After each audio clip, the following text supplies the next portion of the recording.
దండమయా విశ్వంభర దండమయా పుండరీకదళనేత్రహరి దండమయా కరుణానిధి దండమయా నీకున్యపుడు దండము కృష్ణ. హలో అండి, అందరు ఎలా ఉన్నారు? ఈరోజు మనం జ్యేష్ఠ మాసంలో కృష్ణపక్షంలో వచ్చేటువంటి ఏకాదశికి గల పేరేంది, ఆ ఏకాదశి వ్రతాన్ని కనుక ఆచరిస్తే మనకి ఎలాంటి ఫలితాలు కలుగుతాయి, దాన్ని ఎలా ఆచరించాలి, దీనికి సంబంధించినటువంటి విశేషాలని మనం ఈరోజు తెలుసుకుందాం. మీరు అనొచ్చు ప్రతి నెలా చెప్తుంటారు కదా అనేసి. ప్రతి నెలా చెప్పినా కూడా అండి, భగవంతుడి కార్యక్రమాలు, భగవంతుని యొక్క ఆ స్తుతి మనం ప్రతిరోజు ప్రతి క్షణం చేసినా కూడా మనకు మంచిగా జరుగుతుంది కానీ చెడు జరగదు, అంతే కదండి. ఇప్పుడు ఈ ప్రాపంచిక విషయాల మీద మనం ఎక్కువ దృష్టి పెట్టి, నేనే చీరలు అనుకోండి, ఎన్ని చూపిస్తే తృప్తి ఉంటుంది చెప్పండి?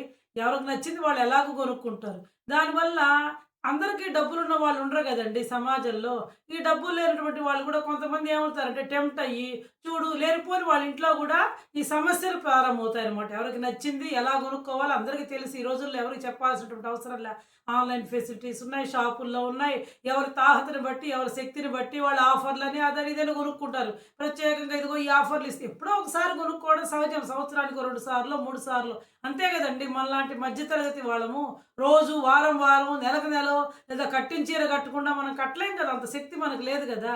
కాబట్టి కానీ భగవంతుడి గనక మనం అనునిత్యం స్తుతించినట్లయితే, ఆయన్ని గనక కీర్తించినట్లయితే, ఆయనే మనల్ని సర్వకాల సర్వావస్థలందు కూడా మన యొక్క కష్టాలన్నింటినీ కడతీర్చి మనల్ని అనుక్షణం కూడా కాపాడుతూ ఉంటాడనమాట. కాబట్టి అంతేకాకుండా మనం ఏ జన్మలోనైనా సరే, కిందటి జన్మల్లో తెలిసిగా లేదా ఈ జన్మలోనైనా సరే తెలిసి కానీ తెలియక కానీ చేసినటువంటి పాపాలన్నీ కూడా పరిహారం అయ్యి మనం అంతో ఇంతో కాస్త పుణ్యాన్ని సంప్రాప్తం చేసుకోవచ్చు అనమాట. ఒకవేళ పోనీ లాభం రాకపోయినా నష్టం రాదు కదండి. భగవంతుడు ఒక విష్ణు సహస్రనామం చదివారు, ఒక భగవద్గీత చదివారు, ఒక నారాయణీయం చదివారు, సౌందర్యలహరి చదివారు. దీనివల్ల మనకి ఒకవేళ మంచి జరగకపోయినా చెడు అయితే జరగదు కదా చెప్పండి. లేకపోతే అలా కాకుండా ఇలా ప్రాపంచిక విషయాల మీద విపరీతంగా చూపించేసాం అనుకోండి, ఉన్న వాళ్ళకి ఏం ప్రాబ్లం ఉండదు, లేని వాళ్ళకి కదా. దానివల్ల వాళ్ళ ఇంట్లో కొన్ని కొన్ని సమస్యలు తెలిసి తెలియక కొంతమంది ఉంటారు, వాళ్ళు కొనుక్కున్నారు మనం కొనుక్కోలేదు, ఇట్లాంటివి ఉంటాయి కదా. కొంతమంది టెంప్ట్ అయ్యే వాళ్ళు కూడా ఉంటారు కదండి, పరిసరాల ప్రభావం. అందుకే మన పెద్దవాళ్ళు కూడా చెప్తుంటారు కదా, సజ్జన సహవాసం 10 రూపాయలు ఇచ్చి కొనుక్కోవాలి, దుర్జన సహవాసం 10 రూపాయలు ఇచ్చి వదిలించుకోవాలని చెప్తూ ఉంటారు. కాబట్టి మనం చూడంగా చూడంగా మనం కూడా వాటి పట్ల అయిపోతూ ఉంటాం. కాబట్టి అలాంటి వాటి జోలికి పోకుండా ప్రాపంచిక విషయాల పట్ల ఉండాలి. మనం సమాజంలో ఉన్నాం కాబట్టి. కానీ అదే జీవిత ధ్యేయం కాకుండా మనం అనుక్షణం వీలైనంత వరకు కూడా భగవన్నామస్మరణ కనుక చేసుకున్నట్లయితే మనందరికీ కూడా మంచిగా జరుగుతుందని చెప్పి నా అభిప్రాయం అండి. మీది కూడా అదే అనుకుంటాను. వీలైనంత వరకు నేను అందుకే భగవంతునికి సంబంధించినటువంటి విశేషాలను మాత్రమే ఎక్కువగా చెప్తూ ఉంటాను అనమాట. ఒకేసారి ఇప్పుడు మీరు ఇన్ని చెప్తున్నారంటే ఇన్ని చెప్పినా కానీ అందరికీ మనసు కుదిరిందని నాకు కూడా కుదరదు.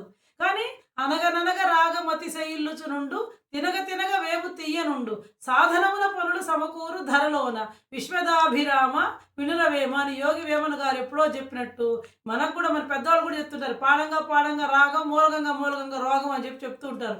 ఎప్పుడు మూలుగుతున్నాం అనుకోండి మనకు కూడా నిజంగా లేని రోగం కూడా వస్తుంది. పాడుతూ ఉన్నాం అనుకోండి మనకు రాకపోయినా పాడంగా పాడంగా రాగం వస్తుంది అనమాట. అదేవిధంగా ఈ ప్రపంచంలో ఈ ధరణిలో పనులన్నీ కూడా మనం సాధన సాధన సాధన సాధన చేయడం వల్ల అవన్నీ కూడా ఫలితం సిద్ధిస్తుంది అనమాట. కాస్త లేట్ అయినా కూడా సత్ఫలితాలు వస్తాయి. కాబట్టి మనం ఈ భగవన్నామ సంకీర్తనని ఎప్పుడూ చేస్తూ ఉన్నా వింటూ ఉన్నా దానివల్ల మనకి మంచిగా జరుగుతుంది కానీ చెడు జరగదు. ఇప్పుడు మనం ఈ ఏకాదశి యొక్క విశిష్టతను గురించి చెప్పుకున్నాం. జూలై 10వ తేదీ శుక్రవారం జ్యేష్ఠ బహుళ ఏకాదశి అండి. ఈ జ్యేష్ఠ బహుళ ఏకాదశిని ఏమని పిలుస్తారు అంటే యోగిని ఏకాదశి అని చెప్పి పిలుస్తారు. ఒక్కొక్క ఏకాదశికి ఒక్కొక్క పేరు ఉంది కదా. కాబట్టి ఈ జ్యేష్ఠ బహుళ ఏకాదశికి గల పేరేంది అంటే యోగిని ఏకాదశి అనమాట. ఈ ఏకాదశి అన్ని ఏకాదశులు చాలా పవిత్రమైనటువంటివే. కాబట్టి ఈ యోగిని ఏకాదశి కూడా ఇంకా చాలా అత్యంత మహిమాన్వితమైంది, అత్యంత పవిత్రమైంది అనమాట.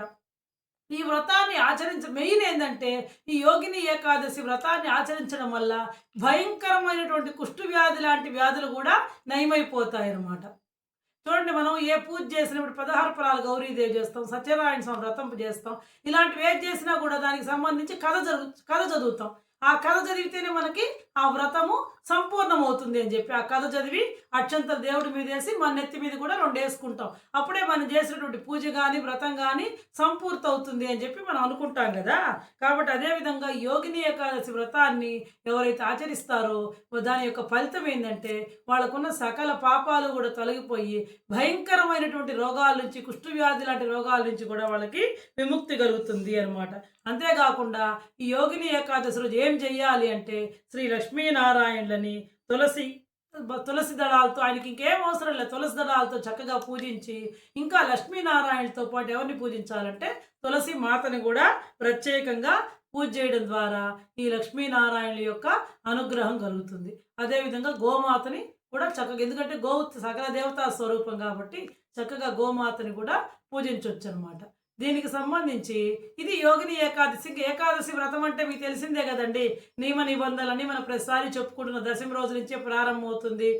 దశమి రోజున ఆ రోజు ఏకభుక్తం దశమి రోజు ఉదయాన్నే తలస్నానం చేయాలి. ఆ రోజున కూడా చక్కగా మనం పూజ చేసుకొని ఆ రోజు మధ్యాహ్నం ఆ రోజు నుంచి మనం సాత్విక ఆహారం తీసుకోవాలి. రాత్రికి కింద పడుకోవాలి. రాత్రికి పలహారం మాత్రమే చేయాలి. ఇంకా అన్నం తినకూడదు.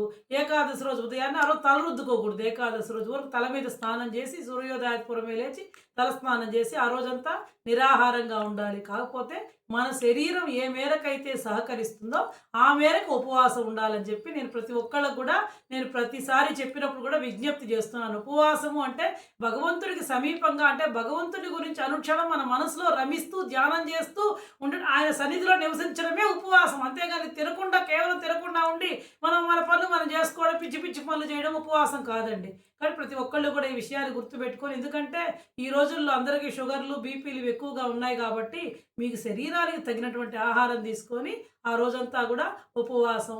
ఇంకా ఏకాదశి రోజు జాగరణ. ఇది మనం ప్రతి నెలలో కూడా 2 సార్లు వస్తాయి ఏకాదశులు. ప్రతి ఏకాదశికి కూడా మనం చెప్పుకుంటూనే ఉన్నాం. ఇంకా తెల్లవారి ద్వాదశి గడియలు దాటకుండా ద్వాదశి గడియలు రావడంతో భోజనం చేయాలి. దీనికి సంబంధించి మనం అంబరీషుడు దుర్వాసుని కథను కూడా చాలాసార్లు చెప్పుకున్నాం. ఇది ఏకాదశి యొక్క ఉపవాసము నియమాలు అనమాట. ఇప్పుడు మనం ఈ యోగిని ఏకాదశికి సంబంధించినటువంటి కథను గురించి క్లుప్తంగా చెప్పుకున్నాం అనమాట. ఎందుకు అంటే ఏ వ్రతమైన ఇందాకనే చెప్పాం మనం, అదే కథ చదవంతే సంపూర్తి కాదని చెప్పి.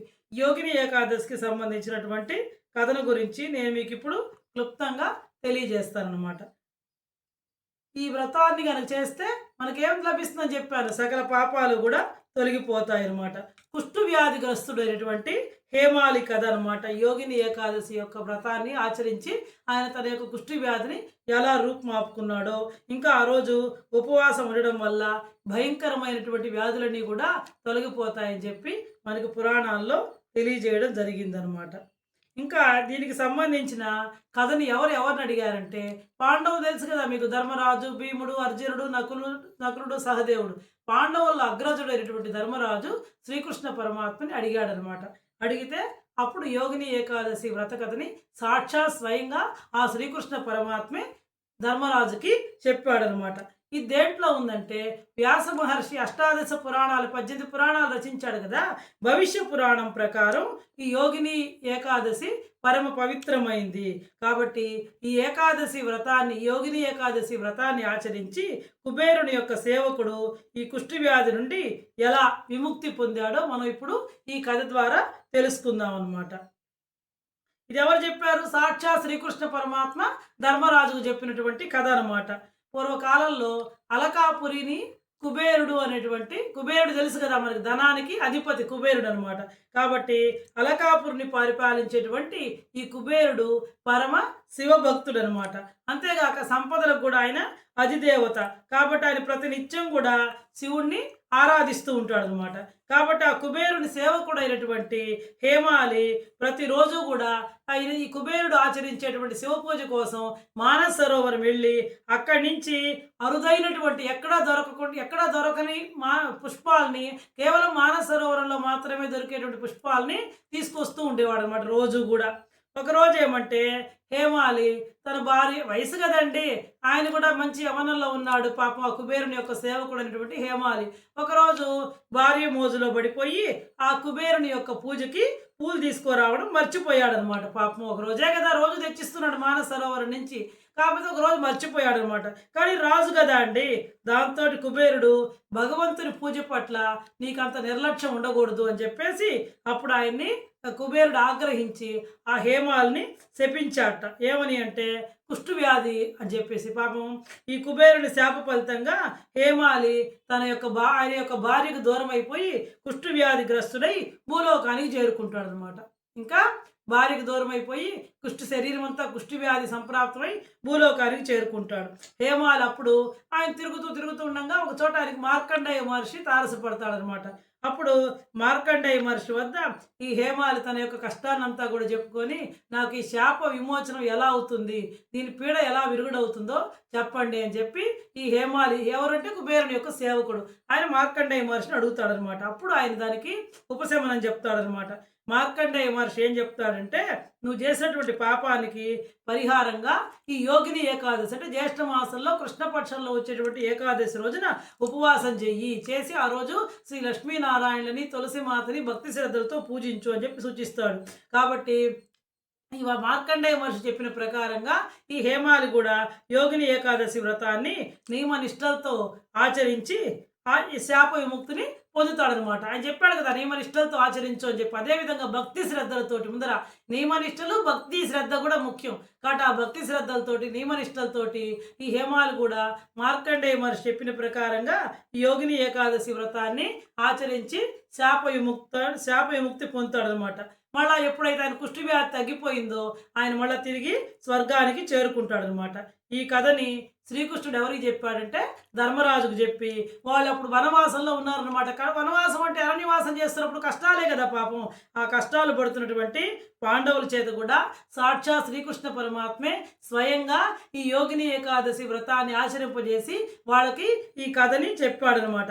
కాబట్టి ఎవరైనా సరే యోగిని ఏకాదశి వ్రతాన్ని ఆచరించిన వారు తప్పకుండా ఈ కథను కూడా చదువుకొని శిరస్సున అక్షంతలు కనుక వేసుకుంటే ఆ వ్రతం యొక్క ఫలితము సంపూర్ణంగా లభిస్తుంది అన్నమాట.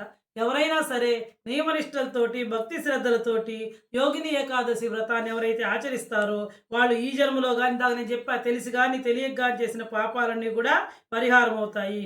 అంతేకాకుండా పూర్వజన్మలో చేసినటువంటి పాపాలు కూడా పరిహారం అవుతాయని చెప్పి మన శాస్త్రవచనం అన్నమాట. ఇంకా మరో ముఖ్యమైన విశేషం ఏమిటంటే యోగిని ఏకాదశి రోజు ఉపవాసం ఉన్నవారు మనం ఇందాక చెప్పుకున్న భయంకరమైనటువంటి వ్యాధుల నుంచి ఉపశమనం పొందుతారు. అంతేకాకుండా అంత్యకాలంలో మరణించిన తర్వాత వాళ్ళు సాక్షాత్తు శ్రీమన్నారాయణుని యొక్క సన్నిధికి చేరుకుంటారు. అంతేకాకుండా ఎవరైనా సరే ఈ యోగిని ఏకాదశి వ్రతాన్ని ఆచరించిన వాళ్ళు 80,000 మందికి అన్నదానం చేసినటువంటి ఫలితం లభిస్తుంది అనమాట. అన్ని దానాల్లో అన్నదానం విన్న కదండి. నువ్వు ఏది ఇచ్చినప్పుడు బంగారం ఎంత ఇచ్చినా వద్దనరు. అన్నం అనుకో వాళ్ళ కడుపు నిండింది అనుకో ఇంకా చాలు అంటారు. కాబట్టి అలాంటి అన్నదానము దాని యొక్క మహిమను గురించి చెప్పడానికి ఎవరికి కూడా సాధ్యం కాదనమాట. కాబట్టి ఆ 80,000 మందికి అన్నదానం చేస్తే ఎంతటి ఫలితం వస్తుందో ఈ యోగిని ఏకాదశి వ్రతాన్ని ఆచరించి కథను విని అక్షంతలు కనుక శిరస్సును చల్లుకున్నట్లయితే అంతటి ఫలితాన్ని వాళ్ళు పొందుతారనమాట. సాక్షాత్తు శ్రీమన్నారాయణుడే చెప్పాడు కాబట్టి ఒకవేళ వ్రతం చేయడానికి కుదరకపోయినా ప్రతి ఒక్కళ్ళు కూడా ఈ కథను చదివినా లేదా విన్నా కూడా ఆ శ్రీమన్నారాయణ యొక్క అనుగ్రహము మోక్షప్రాప్తి కూడా లభిస్తుంది అని చెప్పి మన పురాణాల్లో చెప్పబడింది అనమాట. కాబట్టి ప్రతి ఒక్కళ్ళు కూడా మీ శక్తి కొద్దీ ఈ ఏకాదశి వ్రతాన్ని ఆచరించి ఈ కథను విని ఆ అక్షంతుల్ని శిరస్సును జల్లుకొని ఆ లక్ష్మీనారాయణ యొక్క అనుగ్రహానికి మనందరం కూడా పాత్రులం కావాలని కోరుకుంటూ సెలవు తీసుకుంటున్నానండి.